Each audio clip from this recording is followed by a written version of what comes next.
کبھی سوچا آپ نے کہ چہلم کا مطلب ہے 40؟ جملہ میں نے آج کا سمجھا دیا تو رونے کے لیے کافی تھا. چہلم کا مطلب ہے بولو 40 روز. اور کوئی غریب سے غریب بھی مر جائے اس کا چہلم 40 دن میں ہو جاتا ہے. اتنا غریب ہے فاطمہ کا بیٹا حسین کہ جس کی بہنوں نے اس کا چہلم کیا مگر 1 سال کے بعد. اجرکم اللہ اجرکم اللہ. تیاری کرتے آنا. مسائل میں نے آج کا شروع کر دیا. 2 کے 2 آج کے جملے پڑھنے ہیں. کریا کیجئے گا. اندھیرا بھی ہو گیا, زیادہ کوئی کسی کو دیکھ بھی نہیں رہا. رونا ضرور, کیونکہ فضائل جتنا پڑھا یہ داد آپ نے مجھے دی ہے. علی کی بیٹی کو اس سے کیا سروکار ہے؟ وہ تو دیکھنے آتی ہے کون میرے حسین کو کتنا روتا ہے. اور جب آپ روتے ہیں وہ پردے میں بیٹھ کر کہتی بارے لہا اسے کسی اور غم میں نہ رلانا. یہ میرے حسین کو رو رہا ہے جس کی لاش پر اس کی بہنوں کو رونے نہیں دیا گیا. اجرکم اللہ اجرکم اللہ. ایک جملہ رہائی کا, ایک جملہ چہلم کا, اور زیارت برآمد ہو جائے گی. سید سجاد سے مذاہب آج کا شروع کر دیا.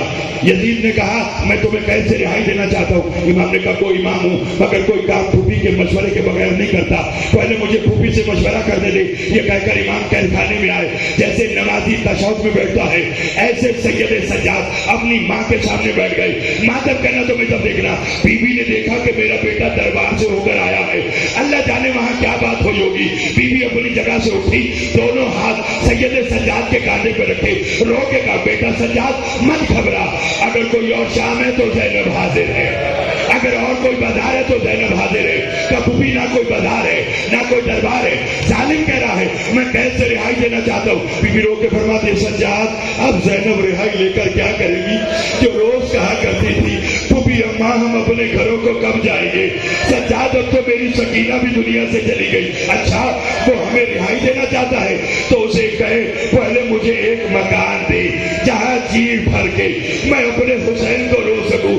اب رونا ہے تو میں تو دیکھنا. بی بی کے حکم پر مکان ملا جہاں شام کی عورتیں اکٹھی ہوئی. بی بی نے اپنے بھائی کی پہلی مجلس پڑھی. آپ بھی جانتے ہو نا اکثر مجلس کے اختتام پر زیارات نکلتی ہے, کہیں علم کی شبی کہیں زلجنہ کی شبی. جانتے ہو یہ زیارات سب سے پہلے کہاں نکلی؟ یہ شام کے اسی مکان میں نکلی. ماتم کرنا تو مطلب دیکھنا. علی کی بیٹی جب مجلس پڑھ چکی کچھ زیارات ہے کیا؟ کسی بیوی کی گود میں علی اکبر کا سر آیا, کسی کی گود میں حسین کا سر آیا, کسی کی گود میں عباس کا سر آیا. ہر کوئی رو کر کہتی رہی عباس آنکھیں کھول زینب کے سر پہ چادر. اجرکم اللہ اجرکم. تیاری کرتے آنا تیاری کر. اس کے بعد سید سجاد نے ایک گٹھری کھولی. ماتم کرنے تو میں تو دیکھے گا. روتے ہوئے کانپتے ہوئے ہاتھوں سے ایک چادر نکالی. رو کے کہا اماں یہ رہی وہ چادر جسے بازار میں مانگتی رہی. یہ جملہ مانگی ہوئی خیرات ہے علی کی بیٹی سے. مجھے آپ قابو بھی کرے تو آپ کو رونا آئے گا. فرمایا اماں یہ رہی وہ چادر جسے بازار میں مانگتی رہی. پھوپھی یہ رہی وہ چادر جسے دربار میں مانگتی رہی. حضرت تمام بیویوں کو چادر دینے کے بعد سید سجاد نے اپنے چچا کا سر لیا, 2 ننے سے گوشوارے لیے, ایک چادر لے کر مکان سے باہر چلے. علی کی بیٹی نے رو کے کہا بھیا کہا بیٹا سجاد کہاں جا رہا ہے؟ کہا اماں میرے ساتھ چلو. دونوں پھوپھی بھتیجے قبرستان غریبہ میں آئے. ایک 4 سالہ بچی کی قبر پہ عباس کا سر رکھا, گوشوارے رکھے, چادر رکھے گا. سکینہ جان بھیا بتا. اجرکم اللہ اجرکم اللہ. سکینہ جان بھیا وطن جا رہا ہے. بی بی کی قبر سے ایک ہی آواز آئی بھیا بے شک چلا جا, بس اتنا بتا اب تو میری قبر پہ شبر نہیں آئے, اب تو مجھے کوئی تازیانے نہیں مارے گا نہیں آئے گا شبر. میں نے ساری بات چھوڑ دی. پردے میں میری ماں بہنوں ان جملوں پہ ضرور رونا. قافلہ کربلا کی حدود میں پہنچا. جابر بن عبداللہ انصاری اس جگہ قافلے والوں اس نگری کے بادشاہ کا حکم ہے یا پیدل جاؤ یا دوسری طرف سے عبور کر کے جاؤ. سید سجاد نے کہا اس نگری کے بادشاہ کا نام کیا ہے؟